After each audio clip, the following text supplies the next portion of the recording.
faraga ahadukum min nawmihi idan mutum ya gama barci wato ka farka kenan to sai ka ce bismillahi a'udhu bi kalimatillahi tammati min ghadabihi wa su'i iqabihi wa sharri ibadihi wa min sharri shayatin wa ma yahdurun. Idan mutum ya wannan addu'a ya tawassuli da kalmomin Allah tabaraka wa ta'ala to Allah madaukaki zai kare shi daga sharruka masu yawa. Lokacin da ka farka kana farkawa daga bacci zaka ce bismillah a'udhu bi kalimatillahi tammati min ghadabihi, ina neman tsarin Allah ta tawassuli da kalmominsa cikakku game da fushin Allah, wa min su'i iqabihi da kuma mummunar ukubar Allah, wa sharri ibadihi ina neman tsaron Allah game da sharrin bayinsa. Kafin ma ka tashi daga kan gado kana neman tsaron Allah game da sharrin dan adam.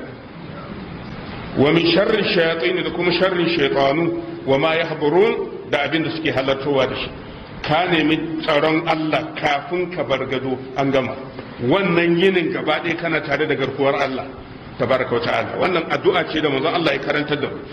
Tana sahihu targhib hadisi na 601 da kuma sahihul jami'i sagir hadisi na 701. Kaga kowace gaba ta rayuwar musulmi annabi ya karantar da addu'a.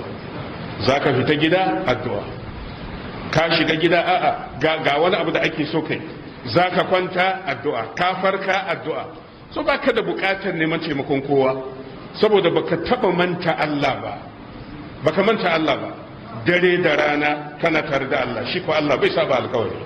Babu yadda za a yi mutum duk lokacin da ya zo kwanciya ya nemi tsaron Allah, ya nemi taimakon Allah kan basu sukan da ake bin sa akan yawan zunubin shi. Yau yayi, gobe yayi, jibi yayi. Ya kamata mu kyautata ma Allah zato.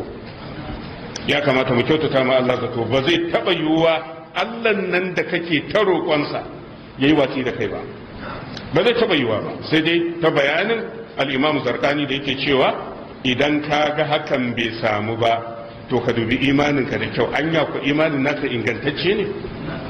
Anya kuwa akwai yaƙini a zuciyarka ko dai kana shakkan addu'ar manzon Allah? Domin akwai mutumin da addu'ar ba ta isan shi. Kana maganar addu'a zai ce yana da neman wani abu daban, amma addu'a ya daɗe yana yi. To ai saboda ka daɗe kana yi zuciyar babu yaƙini, shi yasa addu'ar ka Allah bai karba ba. Akwai mutumin da ba sai an shekara ba sau ɗaya yana addu'a Allah zai biya mar bukata saboda yaƙinin zuciyarsa da gaskanta maganar manzon Allah.